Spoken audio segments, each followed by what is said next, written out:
हम लोग कांग्रेस पार्टी के लोग बोलते हैं कि ये हिंदुस्तान हिंदू और मुसलमान सिख ईसाई सबका है, ये भारत में रहने वाले सबकी हम लोग कदर करते हैं। और रोजगार की बात और किसानों की नौजवानों की बात करने वाली कांग्रेस पार्टी है। अगर मोदी जी के अंदर दम हो तो आप बोल दे कि हिंदुस्तान में अगर मेरी सरकार दोबारा अगर तीसरी बार बनी तो मैं मुसलमान को यहाँ से खदेड़ दूंगा और हिंदू राष्ट्र घोषित कर दूंगा। बोले तो आज दंगाई ही सरकार में, इसलिए दंगा नहीं हो रहा है। जिस दिन ये खाली हो जाएंगे फिर मस्जिदों में मांस फेंका जाएगा, फिर मंदिरों में गाय फेंकी जाएगी और फिर दंगा होगा, फिर माइक का तार खींचा जाएगा। ये वही लोग हैं। आज सरकार में है तो अमन चैन से। कांग्रेस कभी दंगा नहीं कराती है। कांग्रेस भी पक्ष में अगर दंगा कराती तो दंगा में पूरा भारत रहता। तो कहीं न कहीं भारतीय जनता पार्टी दंगाई है। और दंगल सूत्र तो आपने छीन लिया, मोदी जी ने महिलाओं का मंगल सूत्र छीन लिया। 73,000 रुपया सोना हो गया। अभी एक भाजपा के कार्यकर्ता हमसे बहस कर रहे थे कि 2014 से पहले 250 रुपये का 1 GB था डेटा। हमने कहा डेटा का गहना बनवा कर अपनी बहन बेटी को दोगे क्या? IIT हम तो गिना रहे हैं। मैनिफेस्टो में ये कहाँ आ गया जो बता रहे हैं? मैनिफेस्टो में आपके कहाँ है कि ये मंगलसूत्र भी छिनवा रहे हैं? अरे भाई मैनिफेस्टो तो हमारा जो एक भारत का नागरिक पढ़ लेगा ना तो कांग्रेस को छोड़ के और इंडिया गठबंधन को छोड़ के दूसरे को वोट ही नहीं देगा। अब तो हमें आसान हो गया कि पूरे देश की जनता जो है हमारे मैनिफेस्टो को पढ़ने जा रही है और इंडिया गठबंधन को और देश में कांग्रेस की सरकार लाने जा रही है। मोदी जी ने हमारा काम आसान कर दिया। मोदी जी ने कांग्रेस का काम आसान कर दिया। हाँ, क्या नाम है आपका? सावंत सिंह।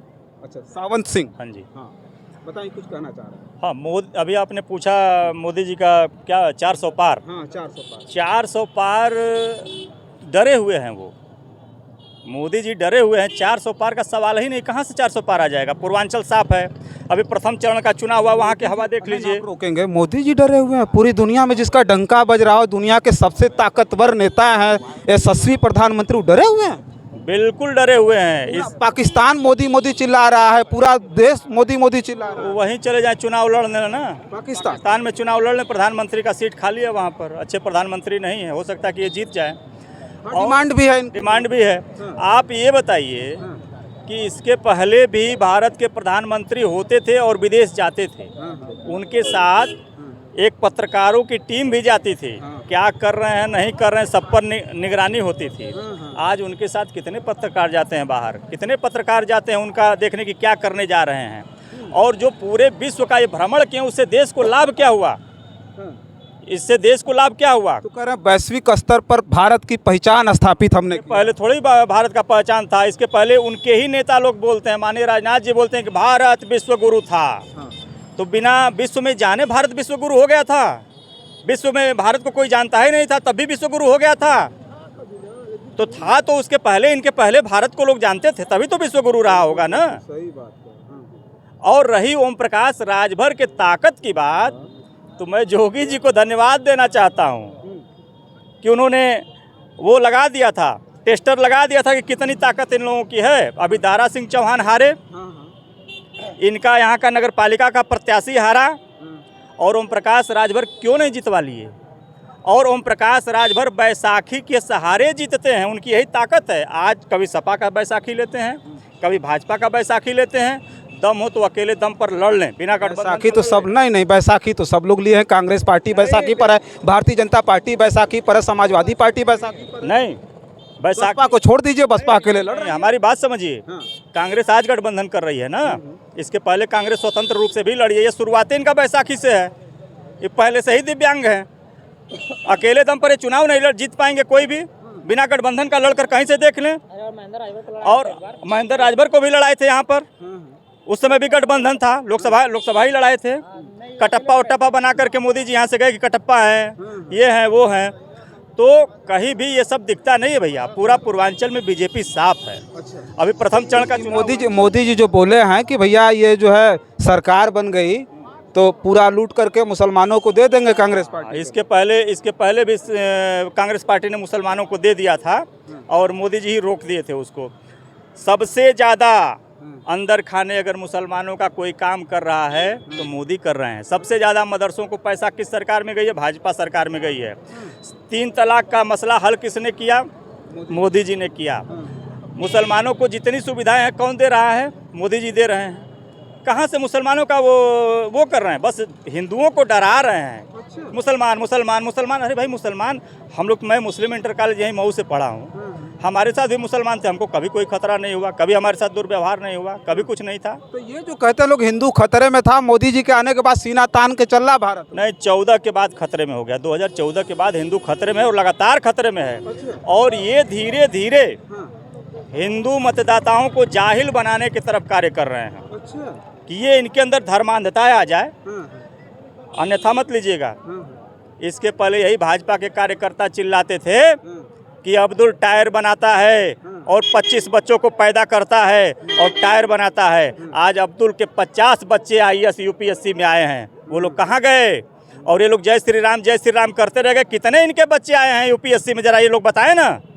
तो मोदी जी किसका काम कर रहे हैं? मुसलमानों का काम कर रहे हैं, हिंदुओं का नुकसान कर, हिंदुओं का नुकसान कर रहे हैं। हिंदू नहीं डर गए, 400 पार नहीं आ रहे हैं, इसीलिए कि भाई हिंदू ना भाग जाए। हाँ, तो काम किसका कर रहे हैं और बरगला किसको रहे हैं? मंगलसूत्र तो आपने छीन लिया, मोदी जी ने महिलाओं का मंगलसूत्र छीन लिया। 73,000 रुपया सोना हो गया।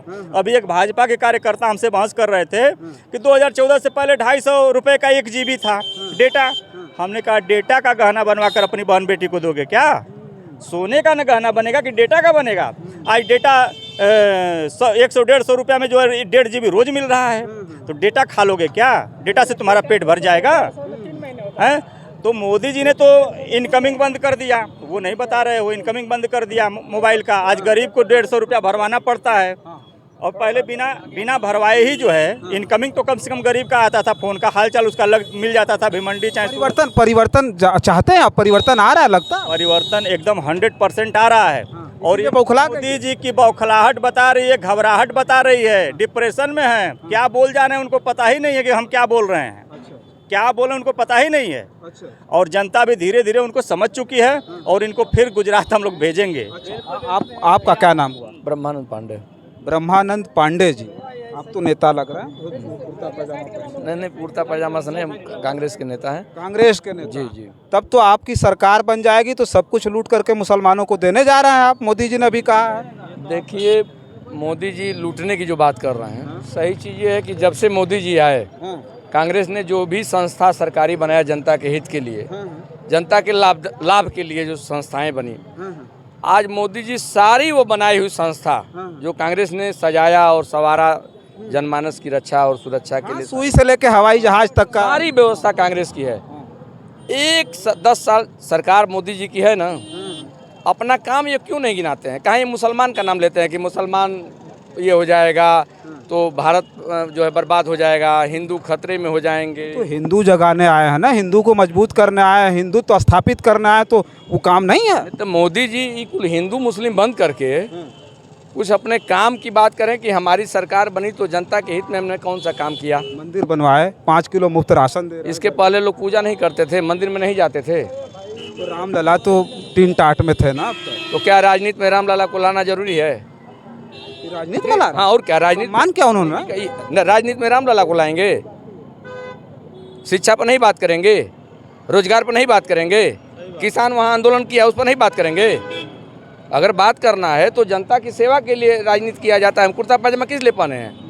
अभी किसी का एक्सीडेंट हो जाए तो हम भाग जाएंगे, ले जाएंगे उसे हॉस्पिटल, उसका हॉस्पिटल में इलाज करवाएंगे, या ना इसके लिए ना जिम्मा लिए हैं कि संस्था बेचने के लिए जिम्मा लिए हैं? संस्था बेच रहा, पूरे भारत की संस्था को बेचने का काम मोदी जी कर रहे हैं। सारी सरकारी संस्था, देश में जितनी दुश्वारियां हैं, जितनी दिक्कतें आ रही हैं, मोदी जी बार बार मंचों से कहते हैं कि सब चीज़ के लिए नेहरू जी जिम्मेदार हैं, कांग्रेस पार्टी और इंदिरा जिम्मेदार है, बार बार कहते हैं। तब कहीं घबरा गए हैं? तब कहीं कह रहे हैं कि हम 400 पार हो जाएंगे? कहीं नहीं, घबरा कर दहशत के मारे जो है आपके माध्यम से तो हम लोग, देखिए आपके माध्यम से तो हम लोग अपनी बात कह ले रहे हैं कि मोदी जी को रोजगार पर बात करनी चाहिए, मोदी जी को शिक्षा पर बात करनी चाहिए, मोदी जी को किसानों के बारे में बात करनी चाहिए। मोदी जी आखिर काहे लिए? बाकी मीडिया तो मैं देखता हूँ हमेशा हिंदू मुसलमान भारत पाकिस्तान, ये क्या है? काम की बात करें, अगर हिंदू लड़ने आए हैं तो काहे लिए मुसलमान की नाम? हिंदू राष्ट्र बनाना है ना, हिंदू मुसलमान का नाम क्यों ले रहे हैं? क्यों मुसलमान क्या कोई हिंदुस्तान में घबराए हुए हैं मोदी जी? हिंदू घबराए? एक चीज बताइए, क्या हिंदुस्तान में मुसलमान नहीं रहेगा? तो क्लियर करें, मोदी जी बोले कि हिंदुस्तान में उनकी सरकार बनेगी भाजपा की तो मुसलमान को नहीं रहने देंगे, बोले क्लियर कट बोले। नहीं झूठ, अगर कुछ दम है मोदी जी के अंदर तो क्लियर बोल दें कि भारतीय जनता पार्टी की सरकार बनेगी तो हिंदुस्तान से मुसलमान को हम खत्म कर देंगे, भगा देंगे मुसलमान को। बोले डायरेक्ट बोल देना चाहिए। हम लोग कांग्रेस पार्टी के लोग बोलते हैं कि ये हिंदुस्तान हिंदू और मुसलमान, सिख ईसाई सबका है, ये भारत में रहने वाले सब की हम लोग कदर करते हैं। और रोजगार की बात और किसानों की, नौजवानों की बात करने वाली कांग्रेस पार्टी है। अगर मोदी जी के अंदर दम हो तो आप बोल दें कि हिंदुस्तान में अगर मेरी सरकार दोबारा अगर तीसरी बार बनी तो मैं मुसलमान को यहाँ से खदेड़ दूंगा और हिंदू राष्ट्र घोषित कर दूंगा। बोले नहीं के लिए यही बोले। का नाम है तुम्हारा? तो पीछे बड़ा बोलत हुआ कहाँ है? इधर आ गए। का नाम है? का नाम? महेंद्र मौर्य। महेंद्र मौर्य। तो केशव प्रसाद मौर्य डिप्टी सीएम और भारतीय जनता पार्टी का नेता होगा। इन्होंने कभी नहीं कहा कि हम मुसलमान को भगा देंगे। यहाँ ये तो कह रहे हैं कि कांग्रेस आ जाएगी तो सब मुसलमान को दे देंगे। कांग्रेस कोई भी नहीं कहेगी, तू जाएगी कहाँ हटेंगे। मोदी जी कह रहे हैं, आप कैसे जान गए कि नहीं आए कांग्रेस? कोई मोदी जी कह रहे हैं कांग्रेस आ रही है, आप कह रहे हैं तीसरे को सीट से लड़ेगी उत्तर प्रदेश में तो कहाँ सरकार बना लेगी? अरे पूरे देशवा भर में लड़ रहा है। देख लो उनको क्या पता। हाँ क्या नाम हुआ आपका? मेरा नाम रमन पांडे है। क्या कह रहे हैं? योगी जी कह रहे हैं कि कांग्रेस की विपक्षी पार्टी की सरकार बन गई तो सरिया कानून ला देंगे, मुस्लिम ला ला देंगे, संविधान में खत्म कर देंगे। देखिए, मोदी जी हो चाहे योगी जी हो, देश में सबसे बड़ा मुद्दा आज महंगाई, बेरोजगारी, शिक्षा का सवाल, युवाओं की समस्या, महिलाओं की समस्या, किसानों की समस्या है। देश का चुनाव इस पे होने जा रहा है। प्रथम चरण के चुनाव में मोदी जी और योगी जी ने देखा कि, और खास रूप से मैं मोदी जी की बात कर रहा हूँ, मोदी जी ने एक नैरेटिव सेट करने का काम किया कि कांग्रेस आज अभी तक कहते थे 400 पार आ रहा है, 400 पार आ रहा है। तो अरे भाई 400 पार आ रहा है तो आप क्यों कहने लगे कि कांग्रेस आ जाएगी तो ये हो जाएगा वो हो जाएगा? आप उस पर विश्वास रखिए जो नारा दे रहे हैं। तो ये चुनाव के मुद्दे को बहस में लाने के लिए, हिंदू और मुसलमान के नाम पे वोटों का ध्रुवीकरण करने के लिए, लेकिन उसके बावजूद भी आप तमाम देख रहे हैं जनता जो है आज इनको महंगाई, बेरोजगारी, शिक्षा के सवाल पे, किसानों के सवाल पे ये अपनी 10 साल की उपलब्धि बताएं ना। महिलाओं की ये क्या बात करेंगे मंगलसूत्र की? महिलाओं के लिए तो कांग्रेस ने, राजीव गांधी ने ग्राम पंचायतों को, पंचायती राज को मजबूत करके ग्राम प्रधान बनाने का काम किया। महिला को ब्लॉक प्रमुख बनाने का काम किसने किया? राजीव गांधी कांग्रेस ने। और जिले में जिला पंचायत अध्यक्ष बनाने का काम किसने किया? राजीव गांधी कांग्रेस ने। हमने तो नवोदय विद्यालय, केंद्रीय विद्यालय बनाने का काम किया। हमने तो सूचना का अधिकार देने का काम किया। हमने तो राइट टू फूड, कि कोई बच्चा और कोई भी देश का नागरिक भूखा नहीं रहे।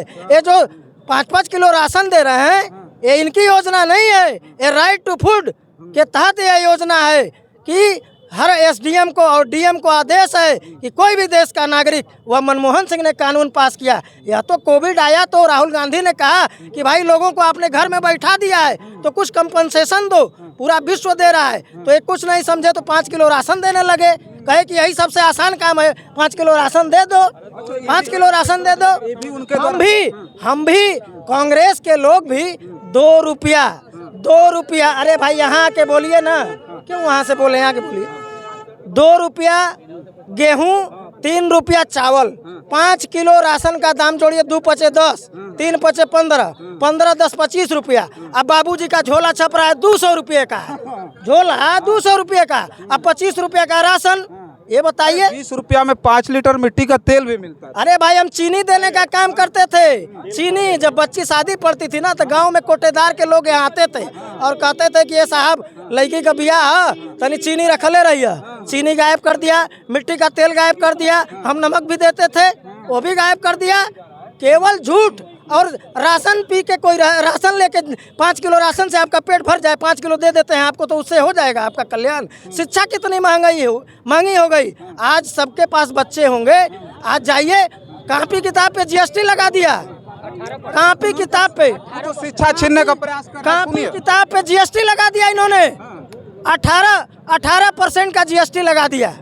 कॉपी किताब पे, रबड़ पेंसिल पे जीएसटी लगा। पीछे से बोला, क्या नाम है भैया? हमारा हरकेश सिंह नाम है भैया। हरकेश सिंह नाम। जी, हाँ, जी। कुछ बोल रहे थे पीछे से, बार बार हम डिस्टर्ब। शिक्षा के नाम पे बोले हैं बाबा, इनका मैं डेली देखता हूँ यूट्यूब पे। तो ये तो मैंने बोलेंगे तो देखेंगे ही आप। गलत बोले हैं, लेकिन शिक्षा के नाम पे बोले हैं तो ये तो सत्य बात है। शिक्षा के नाम पर सही मोदी या जोगी का मैंने देखिए सबके अंदर है ये, ठीक ना, कि नहीं जोगी मोदी इंसानियत के नाम पे बहुत अच्छा काम कर रहे हैं। अच्छा काम कर रहे हैं। नहीं, बहुत अच्छा काम कर रहे हैं। देखिए जात बिरादरी इसमें नहीं है, सबको जितना एक सवाल है, बता दीजिएगा कि अभी मोदी जी ने कहा मंच से कि कांग्रेस पार्टी की सरकार बन जाएगी तो पूरे देश का धन लूट करके ही मुसलमानों में बांट देंगे। ये कौन सा बयान था, बता दीजिएगा। नहीं कांग्रेस मुसलमान इस देश का की है, वो मुसलमान अपने देश के हैं। ये बात नहीं है कि मुसलमान अपने देश के नहीं है, ठीक ना। सबकी बात करें। लेकिन सबको देखिए ना, जैसे मोदी जी को बताइए। सबका साथ सबका विकास। सबका साथ सबका विकास में ये बयान कहाँ से आ गया फिर? सबका साथ नहीं कहीं से मिला होगा ऐसा गलती, ठीक ना। 20,000 लोगों ने लेटर लिखा उनके खिलाफ, 20,000 लोगों ने चिट्ठी भेजी है चुनाव आयोग। हम देखिए मैंने हम बहुत राजनीतिक आदमी नहीं है। क्या है राजनीति आदमी तो बार बार टोक रहा है इनको। हाँ अरे ठीक है भैया, ठीक। ऐसा है, देखिए हम बता रहे हैं कि जो कांग्रेस ने जो सुविधा दी देश को, आज यह मुद्दे पे हम लोग भी चाहते हैं कि मोदी जी, आदरणीय मोदी जी आके बताइए, 10 साल में बताइए कि हमने कितने एम्स बनाए, कितनी नौकरी दी। ये आए तो 2 करोड़ नौकरी देने का यही ना कहा था भाई साहब, यही कहे थे कि 2 करोड़ नौकरी देंगे। आज कितनी नौकरी है, कितना बेरोजगार दिए, बेरोजगारी दूर किए, कितना एम्स बनवाए, कितनी IIT, हम तो गिना रहे हैं। मैनिफेस्टो में ये कहाँ आ गया जो बता रहे हैं? मैनिफेस्टो में आपके कहाँ है कि ये मंगलसूत्र भी छिनवा रहे हैं? अरे भाई मैनिफेस्टो तो हमारा जो एक भारत का नागरिक पढ़ लेगा ना, तो कांग्रेस को छोड़ के और इंडिया गठबंधन को छोड़ के दूसरे को वोट ही नहीं देगा। हम 1 लाख रुपया गरीब महिलाओं को 1 लाख रुपया देने का वादा किए। हम बेरोजगारों को, जो युवा हमारे हैं, अभी 60,000 का वैकेंसी निकाले थे पुलिस का, भर्ती निरस्त हो गई और पेपर लीक हो गया। हम तो 30 लाख नौकरी देने का वादा कर रहे हैं। हम अप्रेंटिस जो ITI और पॉलिटेक्निक वाले अप्रेंटिस के बच्चे होंगे, उनको हमने 1 लाख रुपया देने का काम किया, देने का वादा कर रहे हैं। किसानों को MSP देने का वादा कर रहे हैं, जिसके लिए किसान बॉर्डर पे इतनी बड़ी बड़ी लंबी कीलें खोद दी गई है कि आप दिल्ली ना जा पाओ। आप बताइए, हमारे मैनिफेस्टो को तो पढ़े। अब तो हमें आसान हो गया कि पूरे देश की जनता जो है हमारे मैनिफेस्टो को पढ़ने जा रही है और इंडिया गठबंधन को और देश में कांग्रेस की सरकार लाने जा रही है। मोदी जी ने हमारा काम आसान कर दिया, मोदी जी ने कांग्रेस का काम आसान कर दिया। कि देखिए भैया देखा, हम ब्राह्मण आदमी हैं और रोज ठाकुर जी के नहवाइला, रोज ठाकुर जी के। एक बात हम जानेंगे मैनिफेस्टो की जो बात कर रहे हैं, मोदी जी ने मैनिफेस्टो पर सवाल उठाया है, तो देश के लोगों को तो मैनिफेस्टो एक बार पढ़ लेना चाहिए। मोदी जी नहीं पढ़ रहे होंगे लोग, अभी बहुत समय बचा है ना, अभी तो दूसरे चरण का चुनाव चल रहा है। एक चरण में तो फ्लॉप हो चुके हैं, तो अगर वो सवाल उठा रहे हैं तो कम से कम इस देश की जागरूक जनता उसको पढ़े ना कि क्या है। अपना मैनिफेस्टो तो पढ़ा नहीं रहे हैं और पिछला भी नहीं बता रहे हैं, और जो वादा किए वो भी नहीं बता रहे हैं कि हमने ये किया, हुआ कि नहीं हुआ, क्योटो बना कि नहीं बना।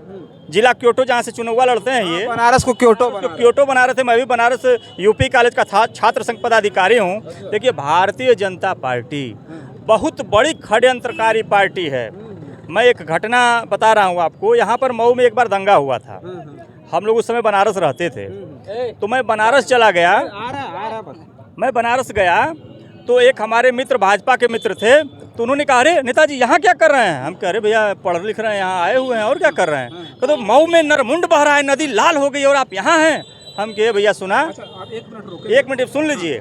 हमने कहा, ये भैया सुना, महुए से आवत हैं, तू लोग तो बहुत बड़ प्रोपेगेंडिस्ट हवा यार। वो तमसा में नाला बहता, तू कहता कि लाल लाल खून बहता, नरमुंड बहता, ऐसा ही तू लोग पूरे देश में दंगा करावेला का? तो आज दंगाई ही सरकार में, इसलिए दंगा नहीं हो रहा है। जिस दिन ये खाली हो जाएंगे, फिर मस्जिदों में मांस फेंका जाएगा, फिर मंदिरों में गाय फेंकी जाएगी, और फिर दंगा होगा, फिर माइक का तार खींचा जाएगा। ये वही लोग हैं। आज सरकार में है तो अमन चैन से। कांग्रेस कभी दंगा नहीं कराती है। कांग्रेस भी पक्ष में अगर दंगा कराती तो दंगा में यह पूरा भारत रहता। तो कहीं न कहीं भारतीय जनता पार्टी दंगाई है और दंगे के दम पर विपक्ष को बदनाम करने की कोशिश करती है। पूछ लीजिए अब जिससे जो पूछना चाहिए।